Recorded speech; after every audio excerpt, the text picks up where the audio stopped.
Selamat pagi saudara-saudara yang dikasihi oleh Tuhan Yesus Kristus. Hanya oleh kasih setia Tuhan, maka hari ini Minggu 30 April 2023 kita bisa bertemu lagi untuk bersama-sama merenungkan firman Tuhan. Renungan hari ini berjudul Berani Tampil Beda. Bacaan firman Tuhan diambil dari Wahyu pasal 2 ayat 12 sampai 17. Yang akan kita baca sekarang adalah ayat yang ke-16, demikian bunyinya. Sebab itu bertobatlah, jika tidak demikian, aku akan segera datang kepadamu dan aku akan memerangi mereka dengan pedang yang di mulutku ini. Saudara-saudara, di dalam penglihatan Yohanes di Pulau Patmos, Yesus mengajukan keberatannya tentang jemaat di Pergamus yang menganut ajaran Bileam dan Nikolaus. Apakah yang dimaksud dengan ajaran Bileam dan Nikolaus ini? Dikatakan bahwa Bileam menasihati Balak agar mengupayakan kejatuhan Israel melalui makanan persembahan berhala dan perzinahan. Sementara melalui catatan sejarah bapak-bapak gereja diketahui bahwa Nikolaus menganut paham antinomianisme yang menyatakan bahwa keselamatan itu murni hasil dari iman, sehingga mereka tidak menahan diri atau tidak menjauhkan hidup mereka dari segala perbuatan kedagingan. Demikianlah kedua ajaran ini menjerat jemaat di Pergamus ke dalam kehidupan kekristenan yang duniawi. Di satu sisi mereka mengaku sebagai umat Tuhan, tetapi di sisi lain mereka tidak terusik dengan segala perbuatan dosa. Mereka menjalani kehidupan yang tidak berbeda dengan dunia di sekitar mereka. Pengajaran Bileam dan Nikolaus membuat umat Tuhan menganggap hal yang biasa untuk makan makanan persembahan berhala dan perzinahan, karena itu adalah hal yang sangat umum yang dilakukan oleh bangsa-bangsa di sekitar mereka. Demikian pula salah satu realita kehidupan saat ini di beberapa banyak negara di dunia yang menganut paham free sex dan penyimpangan-penyimpangan seksual yang lain yang menganggap hal tersebut adalah wajar. Sehingga orang-orang yang percaya tidak lagi terusik hati nuraninya dengan berpikir bahwa kekristenan itu tidak harus fanatik. Saudara-saudara, untuk bisa berani tampil beda, kita membutuhkan firman Tuhan yang digambarkan seperti pedang. Fungsi utama pedang adalah untuk memisahkan sesuatu ataupun menusuk ke dalam sesuatu, seperti yang dinyatakan oleh Ibrani pasal 4 ayat 12. Sebab firman Allah hidup dan kuat dan lebih tajam daripada pedang bermata dua manapun. Ia menusuk amat dalam sampai memisahkan jiwa dan roh, sendi-sendi dan sumsum. Ia sanggup membedakan pertimbangan dan pikiran hati kita.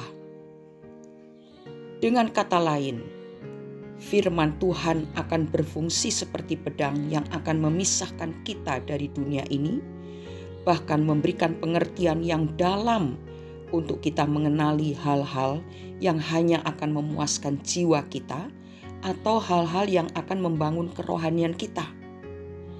Dunia sekuler hanya dapat membedakan dosa hitam di atas dasar putih.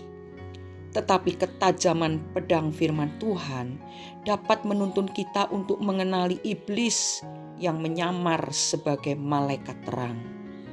Ketajaman firman Tuhan akan memampukan kita menarik benang tipis perbedaan antara hal-hal yang baik dan benar tetapi tidak membangun kerohanian kita. Ingatlah saudara-saudara, tanpa ketajaman firman Tuhan di dalam hidup kita, maka dengan mudah iman kita akan terkonsep dalam pandangan dunia sehingga kita menjadi seperti jemaat di Pergamus yang duniawi. Jika seperti itu, kita tidak berbeda dengan dunia ini. Harga kematian Yesus di kayu salib terlalu mahal kalau hanya untuk menghasilkan kekristenan yang biasa-biasa saja. Karena itu marilah kita mengenali firman-Nya lebih dalam lagi untuk menghasilkan kekristenan yang berani tampil beda. Marilah kita merenungkannya dalam-dalam agar Roh Kudus mendapatkan kesempatan untuk mengoreksi hidup kita. Apakah kita sudah menjadi Kristen yang tampil beda? Selagi masih ada waktu, mari kita gunakan waktu-waktu yang sudah sangat singkat ini dengan sangat baik, agar kehidupan kekristenan kita benar-benar sesuai dengan kehendak Tuhan. Mari kita berdoa. Ya Bapa di dalam surga, kami sangat bersyukur kalau pagi hari ini Engkau sudah berbicara kepada kami. Sungguh kami melihat bahwa tanda-tanda kedatangan Tuhan yang kedua kali sudah sangat nyata, sudah hampir seluruhnya digenapi. Oleh karena itu mampukan kami untuk memahami firman-Mu ya Bapa, sehingga kami menjadi Kristen yang berbeda dengan dunia ini. Tolonglah kami supaya hidup kami ini benar-benar seturut dengan firman-Mu. Menjadi kesaksian bagi dunia bahwa di dalam hidup kami ada Kristus yang hidup di dalamnya.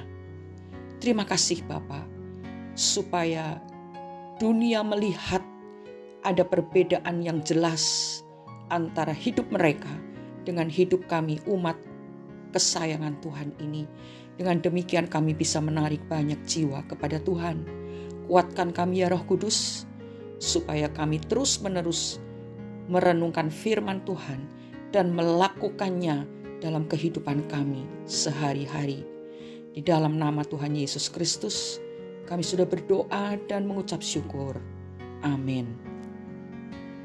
Ketekunan kita untuk belajar dan melakukan firman Tuhan akan memampukan kita menjadi Kristen yang tampil beda.